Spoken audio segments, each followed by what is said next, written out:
tactical body armor and is carrying a baseball bat. Others are carrying riot shields. Among this group are members of the Proud Boys.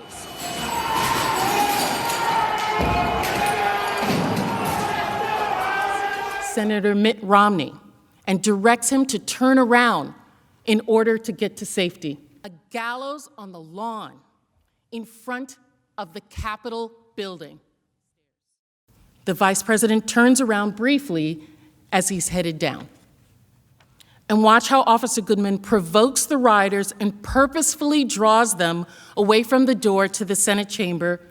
And you can hear the mob calling for the death of the Vice President of the United States.